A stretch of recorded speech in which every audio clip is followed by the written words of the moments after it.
Devin Haney will never be the same, or at least he won't be the same for a while, according to Eddie Hearn.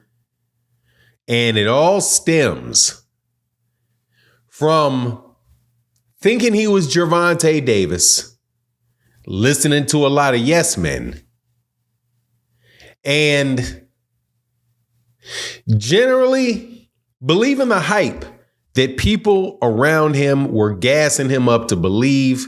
That is my summary of what was said by Eddie Hearn about the apparent downfall of Devin Haney. However, some very specific news came out of this conversation with Eddie Hearn and Andre Ward about the moolah. And if this doesn't show you bad advice, nothing will. Let's talk about that in this video.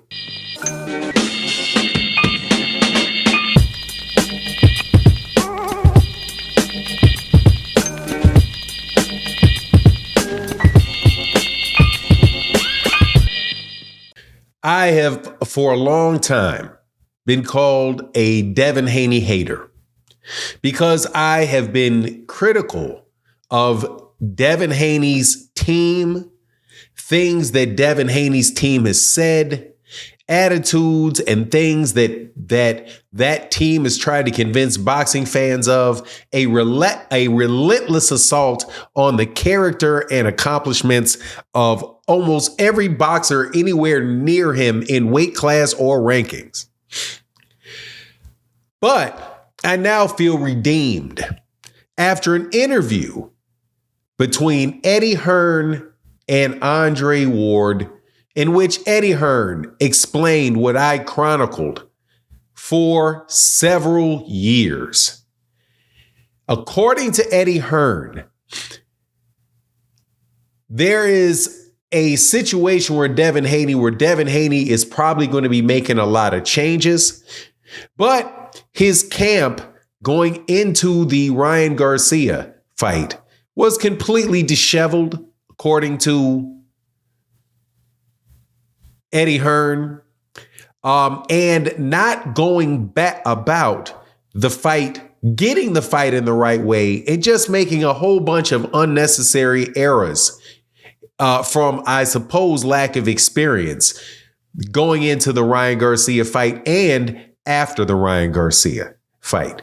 But again, the thing that I find most interesting is when Eddie Hearn said that both Devin and Ryan went into the fight with Gervonta Davis with no minimum payments.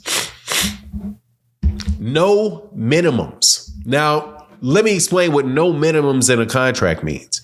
No minimums means that if the fight doesn't make anything, you may not make anything because there is no minimum amount that they have to pay you. Many times in promotional agreements, you'll see a fighter have a minimum amount that they have to make per fight.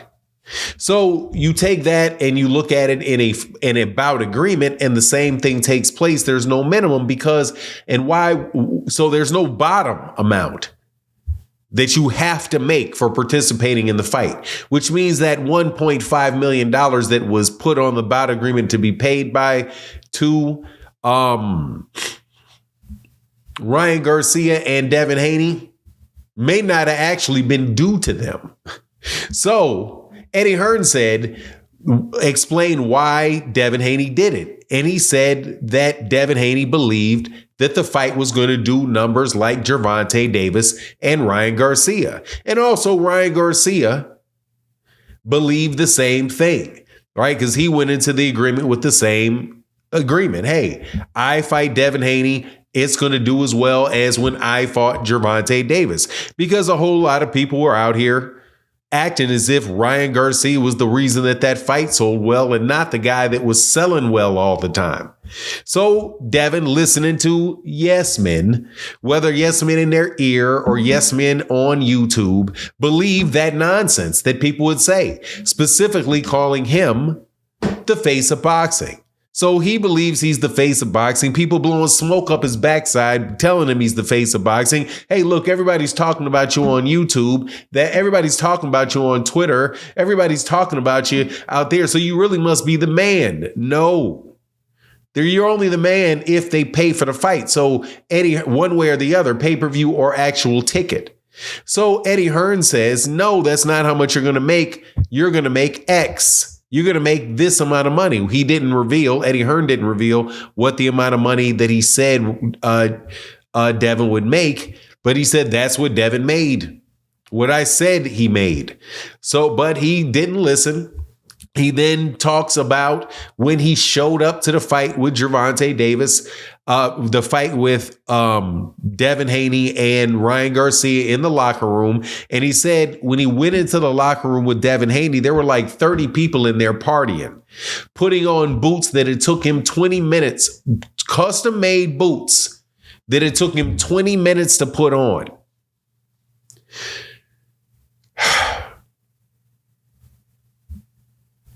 What does that sound like? It sounds like somebody made some money selling him some boots, trying to be his designer and get his outfit just so.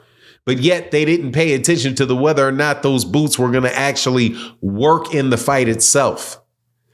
So then Eddie Hearn moves on to the weight with Ryan Garcia and saying, hey, man, you should have made Ryan weigh in the next day. But Devin didn't want Ryan to weigh in the next day.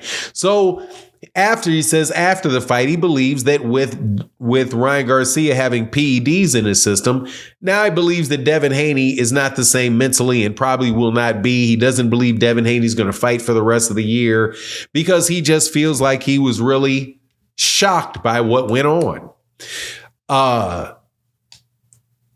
And not just, I don't think he's referring just to the PEDs, even though that is a major thing, but also to the fact that he lost like he did because he was out there, according to the way that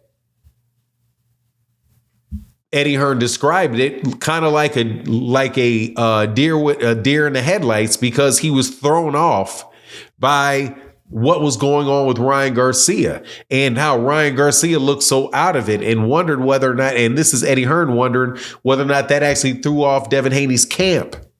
Well, you know what they say where, when I was a kid, hey man, excuses are excuses. And when I was pledged in college, they said excuses are tools of incompetence used by men to build monuments of nothingness. Well, I disagree slightly. As long as people understand it and you make your improvements moving forward, then I think Devin can come back. However, one mistake has to be avoided. The main one that caused most of this problem is Devin believing that people talking about him and people complimenting him is a adequate substitute for the truth. No, man, you got to go with what's actually going on. And Devin Haney is, he's suspect to suspend his disbelief of things that he should not be believing. Like the fact that he maybe actually thought he was the face of boxing. Or maybe he actually didn't think that Gervonta Davis almost knocked him out. Or maybe he thought that he really was Regis Prograis WBC mandatory. All the things that Devin Haney himself says that he has to know is not true. Makes it that much easier to listen to all the other people telling him things that are not true. And if you surround yourself by a bunch of stuff that's not true, at the end of the day, everything around you is not going to be true. And the whole world can find out about it all at the same time. When you are face down and ass up in a ring with Ryan Garcia, and then after you find out Ryan Garcia popped dirty, many people not even caring about the fact that he popped dirty because of the relationships that Devin Haney's camp had ruined over the course of several years of his aggressive self-aggrandizement. Anyway, that's my take on the matter. Please let me know what you think in the comment section. And again, I wasn't hating on the young man. I was just telling y'all what the truth was. And now the truth is out. Even people in his camp are telling you what the truth is. Hey, maybe next time don't be so quick to call people haters for just telling you, look, the kid is a little bit full of himself. His camp is extremely full of him. You guys are saying a bunch of stuff that's not true. You think this dude over here, Gervonta Davis, you're as big as this dude, or that this dude ain't a real fighter. Nah, bro. He's a real fighter. He's a real deal. And you guys are living in his shadow, but trying to act like he's living in yours. Nah, man. And eventually people are going to look at you. Nah. Anyway, that's my take on the matter. Please let me know what you think in the comment section. And with that, I'm out. Deuces.